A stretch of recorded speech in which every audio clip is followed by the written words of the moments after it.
Você consegue viver semanas sem comer, dias sem beber água, mas tente passar mais de 3 minutos sem respirar. O oxigênio é tão vital que seu organismo criou um sistema inteiro só para garantir que ele chegue onde precisa, o sistema respiratório. Mas por que a gente respira sem perceber? Como o ar vai do nariz até as células do nosso corpo? E o que acontece quando esse sistema falha? No vídeo de hoje eu vou te explicar de forma simples como funciona o sistema respiratório, o que acontece com ele nas doenças como asma e DPOC e como você pode cuidar melhor dos seus pulmões. Meu nome é Matheus Vieira e eu sou o seu Doctor.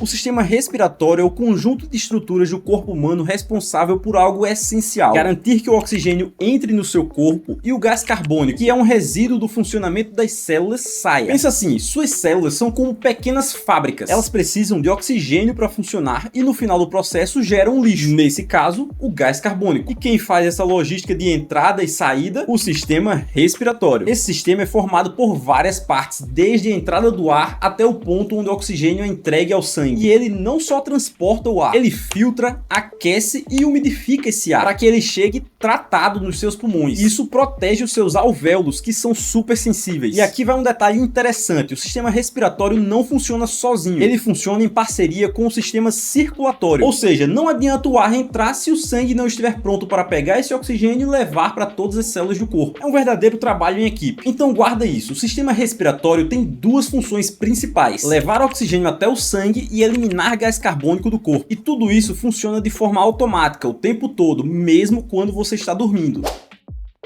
Agora que você já entendeu o que o sistema respiratório faz, vamos seguir o caminho do ar dentro do corpo, do momento em que você inspira até ele chegar no pulmão. Tudo começa pelo nariz. E sim, o ideal é respirar pelo nariz, porque ele tem pelos e muco que serve como um filtro natural. Eles capturam bactérias, poeiras, vírus e outras substâncias que não devem entrar no seu corpo. Além disso, o nariz também aquece e umidifica o ar, deixando ele no ponto para os pulmões. Se você tiver com o nariz entupido, o ar entra pela boca, que também serve como uma via alternativa, mas sem toda essa preparação. Depois, o ar passa pela faringe e laringe. A faringe é um tubo que leva tanto ar quanto os alimentos. A laringe, por outro lado, é onde ficam as pregas vocais, e é ela que garante que o ar vá para os pulmões e o alimento para o estômago. Veja que a laringe tem uma portinha, que a chamamos de epiglote. A epiglote se fecha quando engolimos algo e se abre quando respiramos. O engasgo acontece justamente quando ela erra a hora de abrir. É o famoso desceu pelo buraco errado. Depois que passa pela laringe, o ar entra na traqueia, que é como um cano flexível com anéis cartilaginosos. Esses anéis mantêm a traqueia aberta mesmo com o movimento do pescoço. Ela se divide em dois brônquios, um para cada lado. Chamamos de brônquio-fonte direito e brônquio-fonte esquerdo. Esses brônquios continuam se ramificando como se fossem galhos de uma árvore, formando os bronquíolos, que são tubos cada vez mais finos até chegar nos alvéolos pulmonares, que são pequenas bolhas de ar microscópicas envoltas por capilares sanguíneos. É nos alvéolos que acontece o grande momento, a troca de gases. O oxigênio passa do ar para o sangue e o gás carbônico faz o caminho inverso, do sangue para o ar, para ser eliminado na expiração. Ou seja, cada vez que você inspira, o ar percorre um verdadeiro labirinto, passando por várias etapas até chegar onde realmente importa. E tudo isso acontece de forma automática o tempo todo. Agora você deve estar se perguntando, ou não, tá, mas e o que faz o ar entrar e sair dos pulmões? É aí que entra o protagonista silencioso da respiração, o diafragma. O diafragma é um músculo em forma de cúpula que separa o tórax do abdômen. Ele é o motor da respiração. Quando você inspira, ou seja, puxa o ar, o diafragma se contrai e desce, aumentando o espaço dentro da caixa torácica. Esse aumento de espaço gera um vácuo, fazendo com que o ar entre nos pulmões, como se estivesse sendo sugado. Já na expiração, o processo se inverte. O diafragma relaxa, sobe de volta e expulsa o ar. Tudo isso acontece de forma automática, cerca de 12 a 20 vezes por minuto durante o repouso. E detalhe, quando você faz um esforço físico, esse número pode passar de 40 vezes por minuto. Outro ponto legal é que o diafragma também está envolvido em outras funções. Ele ajuda na fala, no riso, no espirro e até na hora de evacuar. Ah, e quando você tem soluço, é o diafragma se contraindo involuntariamente, ou seja, um espasmo muscular. E aí vem aquele barulhinho chato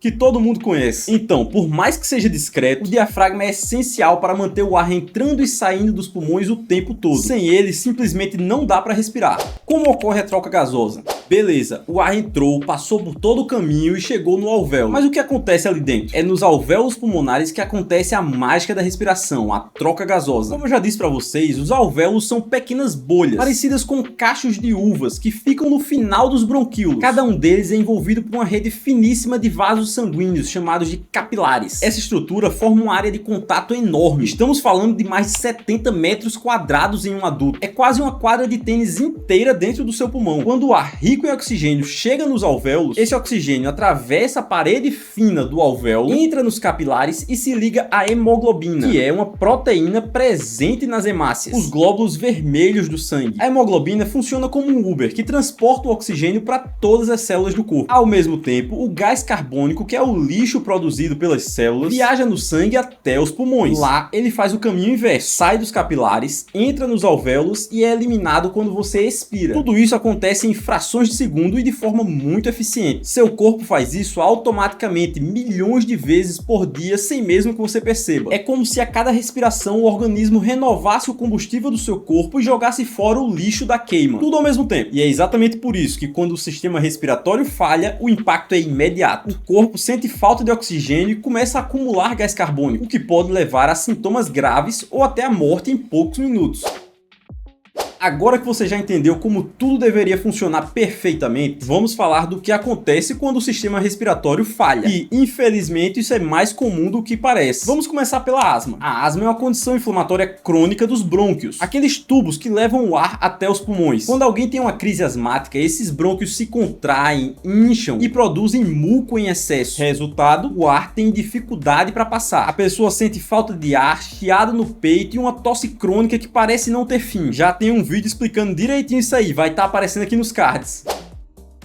Agora vamos falar sobre um grupo maior de doenças chamado DPOC, doença pulmonar obstrutiva crônica. O principal vilão aqui é o cigarro. Com o tempo, o fumo destrói os cílios que protegem as vias respiratórias, aumenta a produção de muco e gera inflamação persistente. Isso diminui a área de troca gasosa. O ar até entra, mas o oxigênio não consegue chegar diretamente no sangue. E o pior, essa doença não tem cura. Dá para controlar, dá para retardar, mas o dano causado principalmente pelo cigarro é irreversível. E não é só isso. Infecções respiratórias como pneumonia, tuberculose, exposição constante a poeira, poluição ou produtos químicos também podem comprometer gravemente a função pulmonar. Moral da história, quando esse sistema falha, o corpo inteiro sofre, porque sem oxigênio nenhuma célula funciona direito.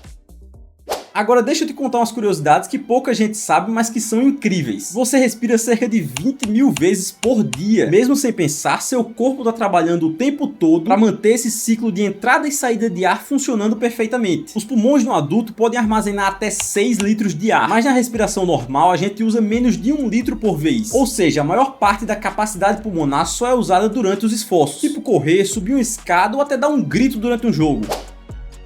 O pulmão esquerdo é menor do que o direito e tem um motivo anatômico para isso. O coração ocupa o espaço do lado esquerdo do tórax, então o pulmão precisa dar lugar para ele. Resultado, o pulmão direito tem 3 lobos e o pulmão esquerdo só tem 2. O bocejo tem função respiratória. Ele serve para aumentar a entrada de oxigênio quando o cérebro percebe que o corpo começa a ficar mais lento. Tipo quando você tá com sono ou entediado. Espero que não esteja bocejando no meu vídeo. A tosse é um reflexo de defesa. Quando algo irrita as vias respiratórias, o corpo dispara uma tosse para tentar expulsar esse invasor. É como um alarme de incêndio pulmonar. É ou não é impressionante? Agora vem a parte mais importante. Pera aí, não pula essa parte não. Como cuidar bem do seu sistema respiratório no dia a dia? Primeira dica, evite fumar. Sim, parece óbvio, mas ainda tem gente que ignora. O cigarro é o pior inimigo dos seus pulmões. Ele destrói os alvéolos, paralisa os cílios das vias aéreas, causa inflamação e te coloca direto no caminho da DPOC, do câncer e de várias outras doenças. Ah, e cigarro eletrônico também faz mal, tá? Aquele saborzinho de morango de Chernobyl só porque tem cheirinho doce não significa que é inofensivo. Ele também irrita as vias respiratórias e pode causar danos a longo prazo que a gente ainda nem entende completamente. Segunda dica, pratique exercícios físicos. Atividades aeróbicas como caminhar, correr, nadar, pedalar, aumentam a capacidade pulmonar e fortalecem o diafragma. É como dar um treino para os pulmões. E claro, se vacinar. Vacinas contra gripe, pneumonia, coqueluche protegem contra infecções que podem comprometer e muito a sua respiração. Respirar parece simples, mas por trás de cada suspiro existe uma engenharia perfeita funcionando em silêncio para te manter vivo. Comenta pulmão aqui embaixo para eu saber quem chegou até aqui. E me diz, você sabia que seu pulmão esquerdo era menor que o direito? E não se esquece de deixar o like e se inscrever no canal para não perder os próximos vídeos. Language that's not complex. I got the knowledge.